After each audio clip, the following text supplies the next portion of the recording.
Okay, welcome everyone.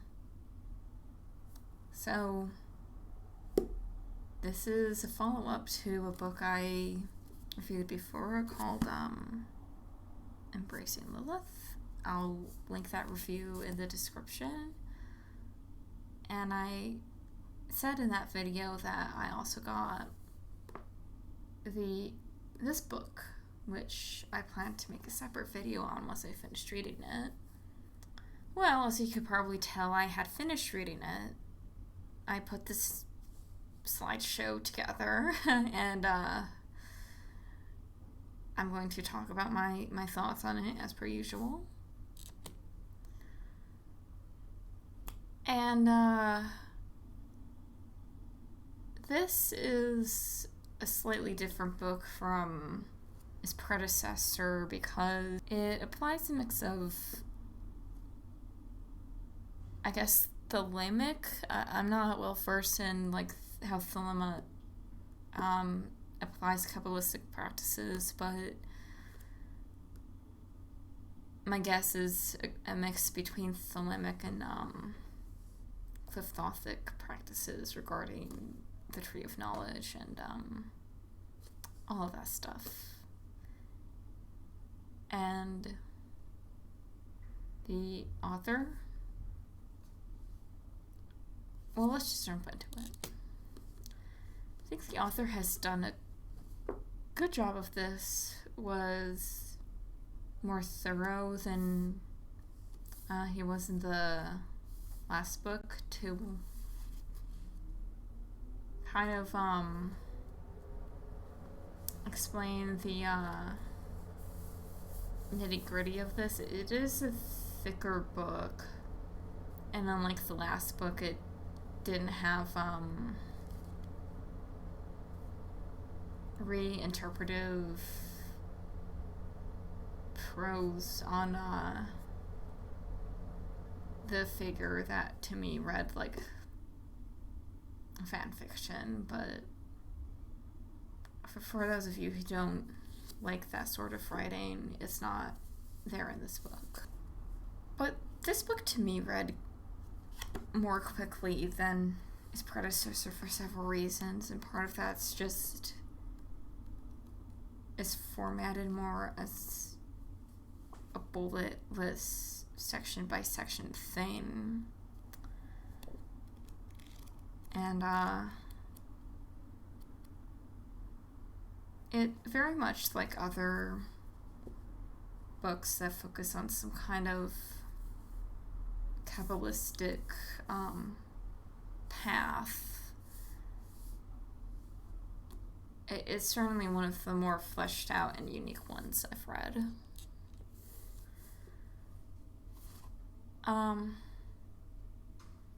That being said, because I have read quite a few path-working Kabbalah books, and I'm just kind of flipping through this, a lot of this redundant information in kind of the author's own package, if you get what I mean. I said I wasn't that familiar with thelemic Kabbalah, but I did notice echoes of Crowley and how the tarot was associated mostly, but I actually also did a review of this book. I did a review of Thomas Carlson's most influential work, if you want to look into that, and why this book right here is actually an excellent example on why people should know about exactly what that book is. But in reality, as unique as this book is, I felt really underwhelmed after reading it. And it's not because the author didn't do a good job. I think it's because I didn't have the highest expectations for this book. It met them and also went off in a direction that I think for people who use Kabbalah as kind of like a life guide or a path-breaking tool, it's bare bones in the way that it steps you through this is how you do this and gives you too much to think about at the same time, while not focusing on other things like, for example, paying attention to your lucid dreams after you do some working, or kind of meditating on what certain sphera or klifa mean to you, or how this affects your relationship with the divine feminine or Lilith, or however you want to term it, because most of Kabbalah is usually done in the perspective of the divine feminine. So that's just kind of my overindulgent thoughts on all that. So yeah, I have complicated feelings about this book, which plays into whether I recommend it. I can see a beginner picking it up and being like, oh my gosh, this is amazing. I actually know how to do this stuff now. If that's how you feel, good for you. You do you.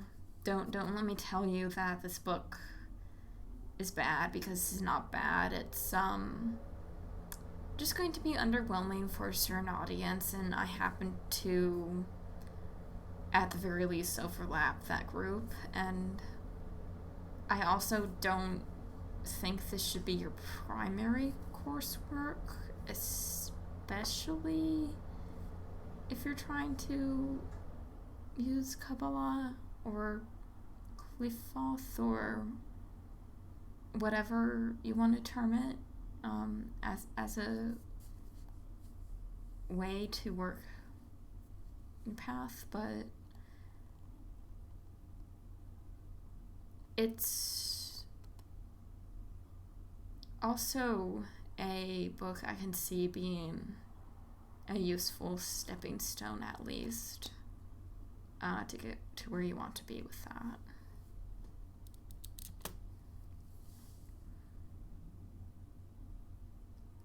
Alright, I hope you find that informative. I try to post a video every other Saturday. I usually do book reviews. If you like what you see, whether it's my book reviews or kind of other ranting videos, feel free to subscribe, and I hope to see you around.